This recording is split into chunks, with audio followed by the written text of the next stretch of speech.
Thank you, thank you, thank you, thank you so much. You guys are back. Wonderful. I did not want you to miss out on this segment. Now, this is our grassroots segment, and we are talking to a very special lady. Now, this young lady is said to be a blend of talent, of beauty, of poise, of wisdom. She is a boss in my book in terms of gynecology and obstetrics, and she hails from the beautiful fishing village of Plymouth, where I went to school. I'm just going to mention that. A pleasant good morning to Plymouth on the inside. Today we have Dr. Marielle Armstrong, and she is going to be sitting with us, giving us some of her time, sharing some memories, sharing some of her journey in medicine with us. Dr. Marielle, good day to you. How are you? Hi, good afternoon. I'm in England currently. Good afternoon to you, Mhm. and I'm very happy to be here on Tobago Updates with you. Thank you so much. And welcome. Let me officially welcome you to the Brunch Mid Morning Show. Now, it's really, really inspiring to speak with you today. So we're going to just go just a step back. Mhm. Tell us about your journey, your educational journey, and then we go to what happened after that. So let's start there. Oh, well, like you said, I'm from Plymouth, so I went to Plymouth Anglican School where my mom, Marva Armstrong, taught there as well. And after Plymouth Anglican School, I then went to Signal Hill Secondary, which I'm very proud um, to be taught there by lovely teachers. And then I then went to Mona, University of the West Indies, Jamaica, where I studied medicine there. So along my journey in medical school, I had two traumatic things that occurred where my grandmother died while I was in the second year of medical school, and then my father passed away while I was in my fourth year. And he passed away while I was actually doing my rotation in in gynecology, and I had exams. So I had to leave Jamaica and then return to Tobago for the funeral and then return to Jamaica and then sit my exams. Luckily, God was with me and I ended up getting an A minus for my exam, which was shocking because I was going through a very, very terrible time.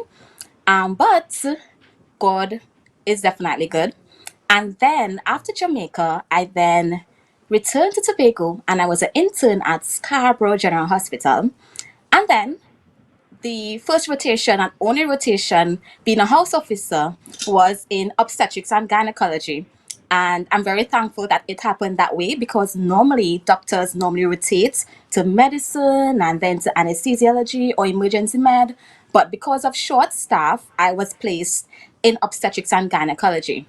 So I was happy that I was then there because I always was very passionate about women's health after being in Jamaica and seeing all the unsafe practices and misconceptions of women's health. Then I met my mentor, Dr. Wheeler, who helped molded me and gave me the vision. And he taught me a lot in terms of surgery, in terms of clinical skills. And then I was able to do some of my exams in Tobago. And then I came to England in December 2019. And it's so amazing that you mentioned the year 2019, because I would have met you at the hospital, the Scarborough Hospital. I was sitting and I was waiting to be prepped, and you walked by, and it was like, you got prepped already, in your usual fashion. And I was like, no, I'm still waiting, and then you took me to the room, and there was this gentle demeanor. And then I walked away from that, and I'm saying, you have to love what you do. And I definitely felt the love coming from you, emanating from you. Anna, this morning I was talking about the human aspect and the things that we miss with just typing onto social media or just, putting in sentences and phrases. We miss the human aspect, talking with each other, communing, showing love, That's so true. appreciation, and that sort of thing. Mm-hmm. And this is what I remember from you. It was a brief moment, but I would always take that with me. So with your journey at Leeds, tell us a bit about, your experiences there. Now, the first thing that I ask is about the social differences between the larger countries and, of course, our little dot here in Tobago. Socially, what did you experience at Leeds? Well, to begin with, Leeds wasn't the first place that I actually started to work when I came to the UK. It was another hospital. And funny enough, the name of that hospital is Scarborough General Hospital. So I then moved from Scarborough to Wow. Scarborough. So that's a bit of joke. But one of the first things that I can say in comparison, I received a very warm and compassionate feeling from them. And in return, I actually gave them my whole Caribbean love and Caribbean in terms of chatting and stuff like that. So I was welcomed and I felt at home, to be quite honest. And then after completing my MRCOG, which is a member of Royal College of Obstetricians and Gynecologists, I then started at Leeds in November 2022 last year. And Leeds is a tertiary center for women's health. So, a tertiary center meaning that we see a lot of sick women with medical conditions who are pregnant. So, you would see women with cardiac disease or heart disease in pregnancy. Like last 2 months, I had a patient who had 4 open heart surgeries, and then she was pregnant against medical advice. And at 33 weeks, we had to do a cesarean section to safely deliver baby. And then after that cesarean section, we then had to accompany her to the cardiac um, care unit so she will receive good care. So in terms of being at Leeds, I think that it's good exposure. I'm being I am being exposed to all aspects of gynecology and also obstetrics. So in gynecology, I am involved in urogynecology surgeries, and urogynecology meaning like vaginal surgeries, surgeries of the pelvis, and then being more involved in keyhole surgeries. So I'm seeing women with uterine fibroids, and you know that Trinidad and Tobago has a large population of women with uterine fibroids as well. And also on the obstetric side, which is the pregnancy side, you will see ladies who are suffering with high blood pressure in pregnancy, diabetes in pregnancy, and other medical conditions in pregnancy as well. One thing I So, could say about, go ahead. no, no, I was just going to punch in there. There's a question that keeps coming up. We actually just heard it a while ago before chatting with you. Obstetrics and gynecology. What are the differences between the two terms? So I was just going to pinch that in there as you Mhm. were speaking previously. Right. So. So in terms of obstetrics, it deals Mhm. with mainly pregnant women. So pregnant women. So as soon as a lady finds out that she's pregnant, she will be seen by the midwife, and then she will also be seen by the doctor in and she will also be seen by the doctor who works along with pregnant ladies, and that is called the obstetrician. In terms of gynecology, it means non-pregnant female, so therefore ladies who are suffering with uterine fibroids, conditions of the ovaries, conditions of other organs in the pelvis as well, like the fallopian tubes. All right. So I hope you guys are looking on and that answers the questions a little bit clearer, because it seemed to be a question that kept popping up. Now, in terms of your journey, Dr. Armstrong. Mhm. Now, ladies and gentlemen, boys and girls, kings and queens, I would have known Dr. Armstrong for a very, very long time. It spans decades. That is to tell you how long. Her mom taught me Mhm. at school, and her dad was very instrumental in my career in terms of calypso and mass and carnival and pan and all those things. So I know her from a very long time ago. But the love that she has for this profession is something that she always had. She was always playing doctor, those kinds of games. You remember those games, Dr. Maria? Playing doctor Yes. and, things like that. So this is something that brings me back to the point that you have to love what you do. In terms of, you just spoke about your fibroids awareness. You were attached to the fibroids awareness of Trinidad and Tobago. What are you still? Yes, yes. So I am still attached, and the founder is Mrs. Coris Archanansis. And I have known Coris for a very long time. And because Coris knew that I'm very passionate about women's health, so while I was in Tobago, she had approached me and asked me if I'll come along to the schools with her, and that's how I got involved. And I really enjoyed speaking with the young teenagers as well as the primary school girls, explaining the menstrual cycle, about proper hygiene, and also about discharges that they should be aware of, and also about sexually transmitted illnesses. So I did a lot of talks in the primary school and as well as secondary schools before I left to come to England. And also during the COVID pandemic, so from 2020 to 2021, I was doing a lot of online sessions with Chorus as well for the fibroid awareness group. All right, that is so wonderful.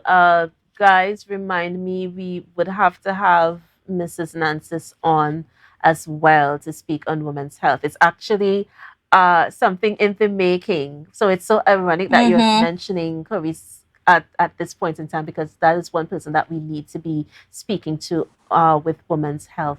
But Dr. Armstrong, tell me, women's health. All right, it's vast. It's such a vast topic and the importance of it uh, by knowing what women's health what contributes to women's health. What are some of the things that you found in your journey that basic things that you found that young women did not were not aware of or were not taught?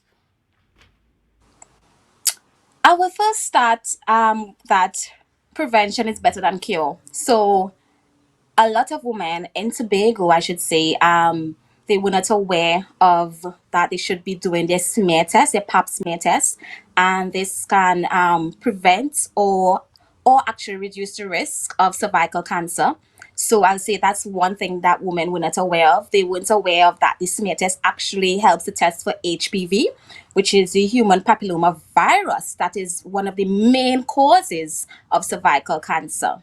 The other thing is that when I did like certain talks, like some women thought that having painful menses or painful periods were very normal, but it's not normal. So that's when you really have to seek help from a gynecologist and find out what is the reason or what is the cause of why you have severe pains.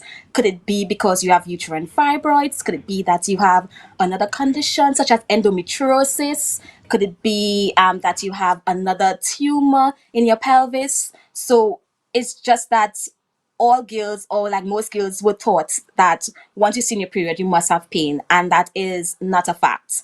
So that's one thing I learned on my journey, as well as that about vaginal discharges. Some women think that maybe a green or itchy discharge can be normal, and which is not, and therefore they should be testing for some sexually transmitted illnesses.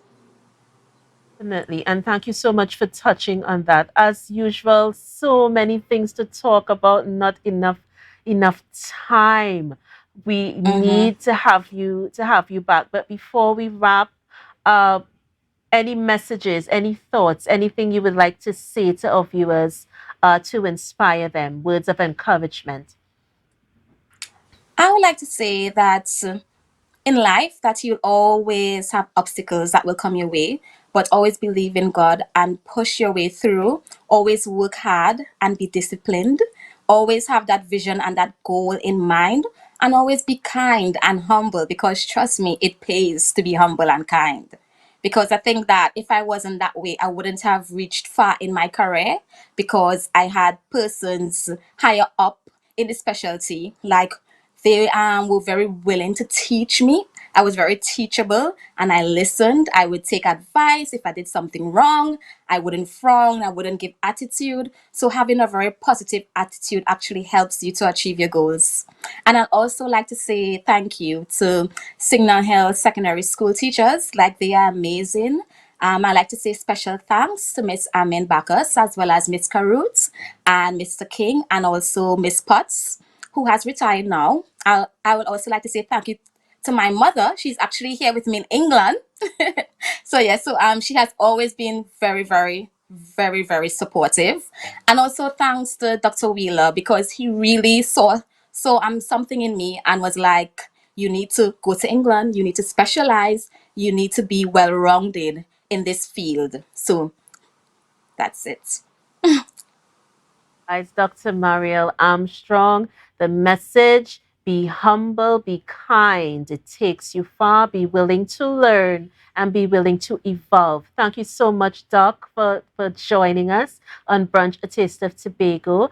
Before we wrap, our trivia question: in which village in Tobago did the Belmana riot occur? Now, we were so lucky to have a correct. Someone got it. Someone got it right. The answer is Roxborough, the village of Roxborough.